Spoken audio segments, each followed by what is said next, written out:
Good Thursday morning, everybody. Chris Allen with your weather podcast for this August 6th. Flash flood watch continues all throughout today, into tonight, into early Friday morning until 1 a.m. Even though the rain may stop later on this evening, where we pick up some heavy rain, there could be some minor flooding with the area of low pressure that's about to move through Kentucky today. It's centered right now just a little bit south of St. Louis, and will be moving through as we go through the day. So we're looking at periods of showers and thunderstorms. Some will contain just, kind of what you saw yesterday, maybe some light rain to moderate rain, and then there will be those spurts of heavier downpours, and maybe even some heavy rain going over the same areas.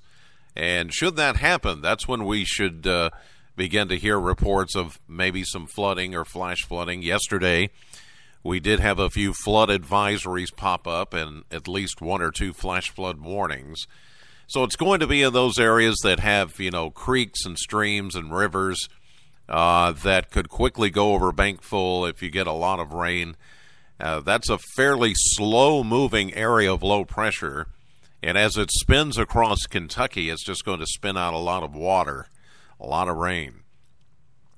So get ready for that. After that, though, it does look like things will improve just in time for the upcoming weekend. Now, today is the first day of the world's longest yard sale, all up and down U.S. Highway 127. And as I explained yesterday, that is just east of us. It runs through Russell Springs, Jamestown, Kentucky, over in Russell County, and then it goes up toward Danville and into Frankfort, and then south it goes down into Cookeville, Tennessee. But it actually extends, the yard sale goes all the way up, practically to the Great Lakes, and then all the way down to the Gulf Coast. So you could take in any part of that if you wanted to. But it starts today, and it runs all the way through Sunday. Now, if you're setting up a booth or you're setting up a table or something to sell your items along US 127, you guys have done this drill before where we get at least 1 or 2 days of rain out of those 4 days of the yard sale. I think you're going to be a bit wet today, and if you're going out to the yard sale, maybe it is going to be wet. Don't hold back. I mean, there's a lot of folks that's got stuff in their garages and under shelters and things like that. So, I always encourage, everybody asks me, why do you make a big deal out of these yard sales? What's the big deal? Especially young people. They're like, dude, you're old. You talk about yard sales. And, well, okay, yes, I agree with that. But here's the thing. It generates local money. It is a boost to the local economy. In other words, our back pocket. It's one of the things the government still hasn't taken away from it. Did I say that too loud? Maybe they're monitoring this. Anyway, it's still one of the things that we get to do and not have somebody go, you can't do that. You need a business permit. You need this. You need that. I'm sure that day is coming. They're killing everything else.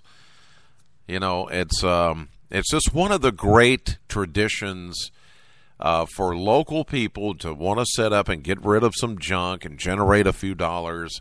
It's not that big of a deal as far as, it's not going to change the economy except for yours. So that's why I make a big deal about it. And it's just, to me, it's a lot of fun. Even if I don't buy anything, it's a lot of fun just to go look, and drive down these old back roads and just see what's out there.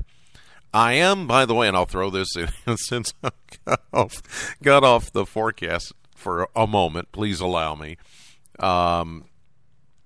I would like to find, some vintage audio equipment like I don't know. For those of you listening, I would love to find an old vintage like a Marantz or a Kenwood, AM FM tuner set with the silver plated fronts and wood grain sides. The stereo systems that came out in the 70s and early 80s that had the VU meters and the you would tune with the AM FM dial, and when you would hit the station, the red light would come on. I'm looking for that. And I know those things are really hot right now, like turntables are. Can you believe how hot turntables are? I mean, vinyl is coming back because young people are going, what is this thing that a needle drops on and you can play music? Oh my gosh. It's not compressed MP3 audio. And they're getting the full range of sound that you can only get with analog instead of digital. And it's a whole new world. I think it's cool. But anyway, that's what I'm looking for. If you happen to have something like that, let me know. Send me an email, chris.allen@wbko.com, or you can message me here on Spreaker.com. If you're listening to me on Spreaker, you can just send me a message and I'll get it. Thank you. All right, now back to the weather. Whew. That was a long diatribe. I'm sorry. 85 was our high temperature yesterday, thanks to the clouds and the showers at the Bowling Green Airport. And that happened just before 10 a.m. in the morning. That was our high temperature. And that's 5 degrees below the average of 90. By the way, our average temperature will begin to go down. The daily average high temperature has been stuck at 90 forever. It's about to go down, and that's another sign that summer's coming to a close. 71 was our low, 67 the average, so we were 4 degrees above average there. A year ago, we had a high of 92 and a low of 62 back in 2014. We picked up only 0.06 of an inch of rain at the Bowling Green Airport, but some of you got a lot more than that. We had some locations in western Kentucky pick up well over an inch and a half of rain yesterday. As I mentioned, periods of showers and thunderstorms likely again today. In fact, the rain chance, 90%. We'll see a high of only 81, thanks to the clouds and the rain. Tonight, a continued 50% chance of rain, but showers ending, then patchy fog developing late tonight, a low of 68. Friday, I think we're going to keep some low clouds and drizzle around at least for the first half of the day. And then we should begin to see some gradual clearing late Friday afternoon with a high of only 83. It's going to feel good tomorrow. Saturday, mostly sunny, 87. There you go for you going up and down the yard sale. Good day for Saturday, 87, 89. Sunday, good day there too. The final day of the US 127 yard sale. Monday, we're keeping an eye on Monday because it looks like another potentially heavy rain type system is going to move back in. A series of disturbances will make their way back into the region.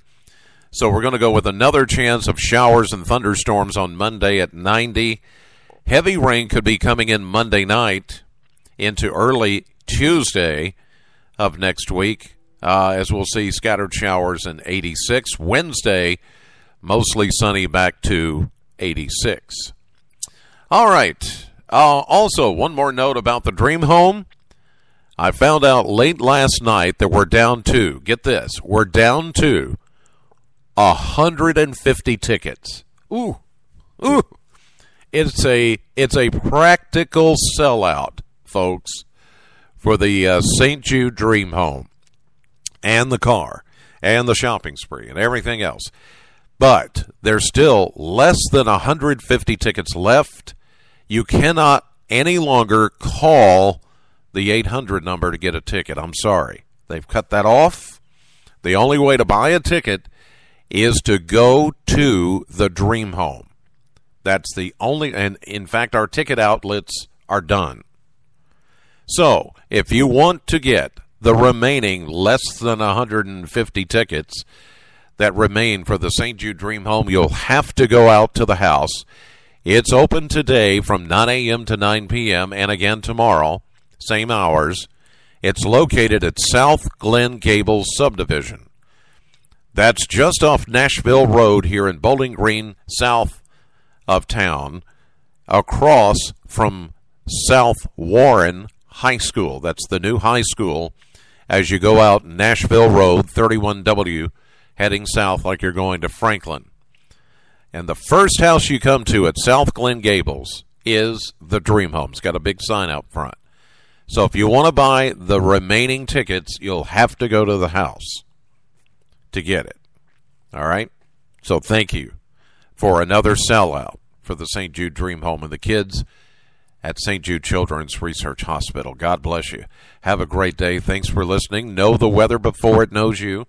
I'll see you live at 5:30 on AM Kentucky, streaming live to the WBKO app and to WBKO.com.